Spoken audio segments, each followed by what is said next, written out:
Let's talk about obedience.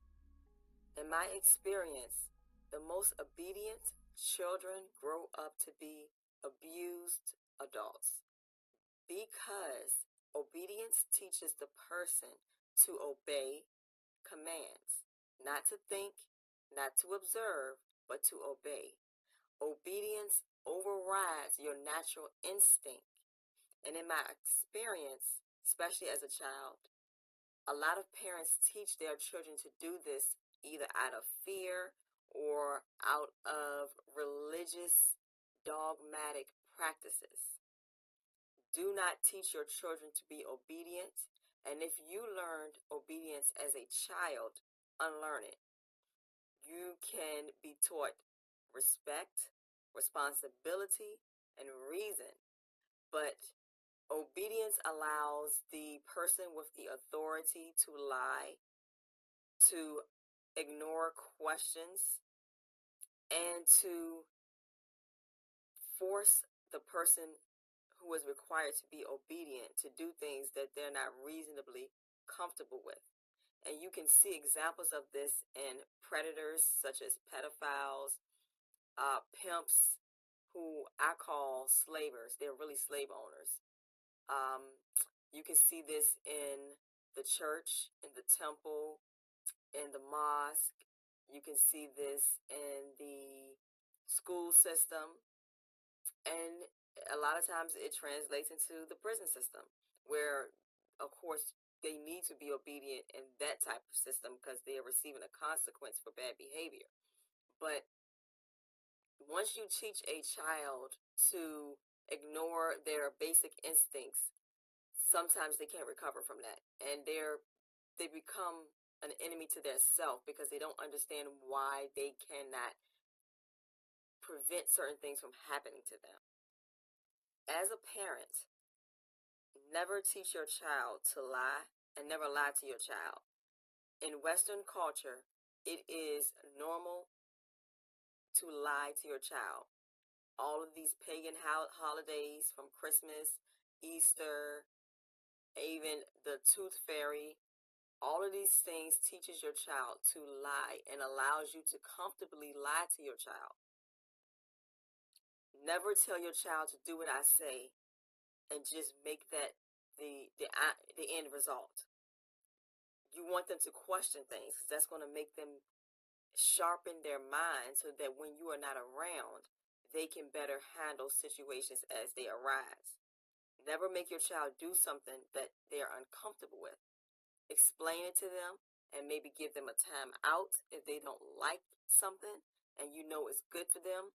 You may have to discipline them by popping their hand or something that's not abusive to get them to stop doing something dangerous like touching the stove or running into traffic. But you don't want to beat your children. You don't want to whoop your children. You don't want to use objects to hit your children with, like belts and extension cords and things like that. You want to be reasonably a reasonable authoritarian. So that can look like something as you may have to raise your voice. You may have to stoop down on their level and look them in the eyes. You may have to touch their shoulder. You may have to grab them. But do not be rough with your children, because remember, you're teaching a sponge how they will later have to live. If they absorb from the main authority in their life, which is their parents, that it's okay to be abusive as long as you're bigger and stronger and taller, then you are programming this child to be abusive. And especially for these male children, they are some of the worst human beings. They're some of the worst creatures because of what they do. Because who is the biggest, the strongest, the tallest? Mostly males. So you're teaching your children, your male children, that it's okay for them to hit and beat people because they're bigger, stronger, and taller. And you're teaching your female children that it's okay to be hit and be beat as long as someone is bigger and taller than you. And granted, there are women that are abusive as well, but they don't have the physical strength to dominate over males more than likely. And it's the father's job to teach the son, by the way, to not abuse his strength. But a lot of times, fathers abandon their children They do not want the responsibility of raising the children, and in turn, the mother has to do the best she can, and it usually just doesn't work out with the son because males need consequences, especially at a young age. Your male child is going to grow up to be a man one day. You cannot coddle them. You cannot be, oh, look, he's so cute. No, he's going to grow up to be a man one day. So you have to enforce good behavior now. Incentivize good behavior and provide consequences for bad behavior. Learn what type of child you have so that you can individually parent each child based on their awareness and consciousness instead of giving an all-encompassing status quo type of parenting. Do not beat, whip, or shame your children. Discipline them and teach them that every action deserves an appropriate and equal reaction. Never just believe adults. That includes elders, pastors, ministers, deacons, presidents, principals, teachers. Never believe adults over your children just because of the adult's title or position in society. Give the adult the opportunity to prove, and give the child the opportunity to prove if they are telling the truth or lying. Never shame your children in front of the public. If you have to discipline them, you can say no, don't do that, and then you remove them from the public eye and talk to them in private. Teach your children how to describe body parts and how to yell and project their voice. Show them how to be a deterrent to bad behavior because a lot of people, mainly adults, prey on children. Your children should never be taught to respect adults just because they're adults. They should never be taught to respect elders just because they're older than them. Children should learn young how to defend themselves physically, spiritually, mentally, emotionally, verbally. Do not teach them blind loyalty. Your young girls should be given some form of weapon that they can use to defend themselves, even if it's as small as a nail file. Your little girl, as soon as you start seeing her growing breasts or starting to become into her womanhood, give her something to defend herself because she will be accosted more than likely by a male adult or a male child. If a male touches her, she is to stab him or whatever she has to do to get him off of her. If it's a child, she can punch him, kick him, but if he's stronger than her, she can go for the stabbing. We have to adjust for the world we're living in. As your daughter grows up, give her different weapons to defend herself against males. And because males are the apex predator of women, it's logical to teach your daughter at a young age to defend herself. And most of the time, it's your father that's going to teach you this. But mothers need to start teaching their daughters this. When she starts to go into what people these days call a period, I don't call it a period because it's not a period. It's part of your cycle.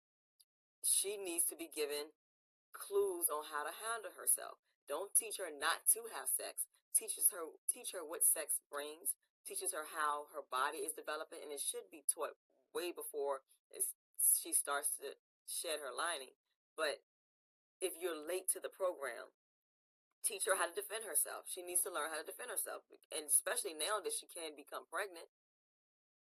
All of these things will keep your children from being easily preyed on, because most of the children who were preyed on were children who were taught obedience. They were taught to be quiet. They were abused by their parents, whether it being overly disciplined with physical abuse, or they were taught religion in a way where the woman has to be quiet, be seen and not heard.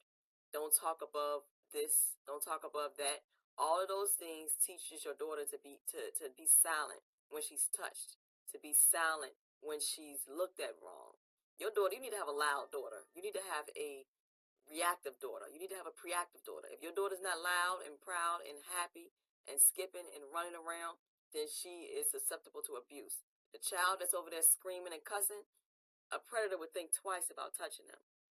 Not saying to raise your child to be disrespectful, but raise your child to be proactive and reactive immediately. If someone touched them, they should immediately kick them or smack them.